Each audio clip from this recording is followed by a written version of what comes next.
अस्सलामुअलैकुम। आप इस वक्त देख रहे हैं सरकप, टेक्सला के मुज़ाफ़ात में वाक़या एक 3000 साल पुराना शहर। ये वो सरज़मीन है जो तारीख़ के झरोकों से झांकती है। टेक्सला की वादियों में छुपा हुआ एक 3000 साल पुराना शहर, एक ऐसी जगह जो तारीख़, तहज़ीब और सकाफ़त का आईना है। सरकप कदीम करहाना तहज़ीब का मरकज़, जहाँ यूनानी, बुतमत और मकामी रवायात ने मिलकर एक अनोखा तबंदन तश्कील दिया। जहाँ इल्म व हिकमत के चिराग रोशन किए गए, जहाँ मज़हब, फ़न और तजारत ने बेयक वक्त फ़रोग़ पाया। आप जो खंडर देख रहे हैं, ये किसी गुमनाम माजी की बाक़ियात नहीं, बल्कि ये हमारी रोशन माजी की गवाही देते हैं। यहाँ की गलियाँ, मंदिर, स्तूपे और बाज़ार, हर ईंट, हर पत्थर एक कहानी सुनाता है। सरकप की तरतीब यूनानी तर्ज तामीर से मुतासर है।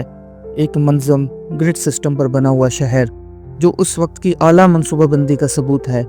ये शहर सिर्फ पत्थरों का ढेर नहीं, ये हमारी तारीख का वो बाब है जिस पर हम हैरान हैं।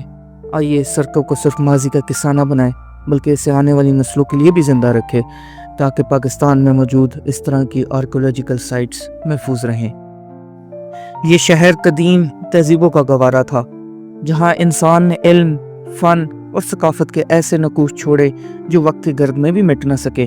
सरकप का शुमार उन आसार कदीमा में होता है जो गंधारा तहज़ीब की अज़मत की गवाही देते हैं। यहाँ के खंडर, पुरानी गलियाँ, पत्थरों से बनी दीवारें और बाक़ियात हमें माजी की झलक दिखाते हैं। एक ऐसा माजी जो इल्म व दानिश का मरकज़ था। यही वो सरज़मीन है जहाँ कभी कदमों की चाप गूंजा करती थी, जहाँ ज़िंदगी रवां दवां थी, जहाँ इबादत गाहें, रहायशी इमारतें और बाज़ार आबाद थे। सरकप सिर्फ एक मकाम नहीं, बल्कि एक दास्तान है, एक तारीख़ है जो आज भी खामोशी से बहुत कुछ कह रही है। बस सुनने वाला चाहिए, महसूस करने वाला दिल चाहिए। ये मंज़र सरकप के असरार में छुपी एक खामोश गवाही है। एक दीवार, एक मंदिर जिस पर वक्त ने अपना नक्श छोड़ा है, सूरज देवता की इलामत और उसके ऊपर बने हुए चंद मुसल्लस। ये सिर्फ नकूश नहीं, ये एक तहज़ीब की सोच, उसके अकीदे और उसके फ़न का आईना है। सूरज जिसे रोशनी, ताकत और ज़िंदगी का सरचश्मा समझा जाता था, गंधारा तहज़ीब ने इसे महज एक फितरी अंसर नहीं, बल्कि रूहानी मरकज़ के तौर पर देखा।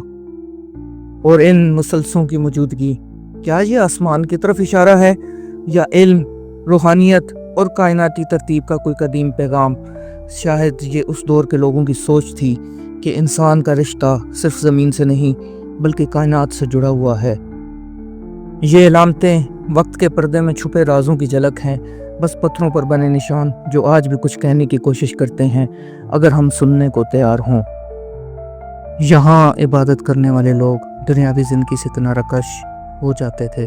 वो अपना घर, ख़ानदान, दौलत और ऐशो इशरत छोड़कर सादगी और रूहानियत की राह अख्तियार करते थे।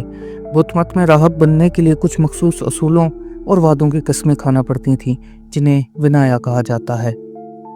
हर सुबह तुलू आफ्ताब से पहले राहब इबादत और मुराकबे में मसरूफ़ हो जाते थे, ताकि वह ज़ानी सुकून, बातनी रोशनी और नरवान हासिल कर सकें। राहब मज़हबी किताबें हफ़्ज़ करते, पढ़ाते और दूसरों को सिखाते थे। टेक्सला जैसे मराकज़ में ये राहब बुतमत के अलावा फ़लसफ़ा, तिब, रियाजी, मंतक और अदब भी पढ़ाते थे। ये राहब दुनिया से अलग होते थे, इसलिए उनका खाना और ज़रूरियात भिक्षा यानी भीख मांगना, यानी आवाम से मिलने वाली खैरात से पूरी होती थी। लेकिन ये एक आदसी और इनकसारी का अमल होता था, ना कि भीख मांगना जैसा अमल। राहब बीमारों की देखभाल, गुरबा की मदद और माशरती अमन की तलकीन करते थे। इनका असल मकसद दुनिया के दुख, नफ़रत और लालच से निजात दिलाना था। नए आने वालों को तरबियत देना, उनकी रहनुमाई करना और उनके साथ मुराकबे की मशक करना भी राहिबों की जिम्मेदारी थी। ये स्तूपे सिर्फ इबादत के मकाम नहीं थे, बल्कि राहिबों के लिए मुराकबा, इज्तिमा और तालीम की जगह भी थी। वो स्तूपा के गिरद दायरे में चलकर इबादत करते थे। इस अमल को प्रतिष्ठा कहते हैं। स्तूपा में बुत के आसार की मौजूदगी राहिबों के लिए रूहानी तहरीक का बायस बनती थी। राहिबों में भी मुख्तलिफ किस्में थी।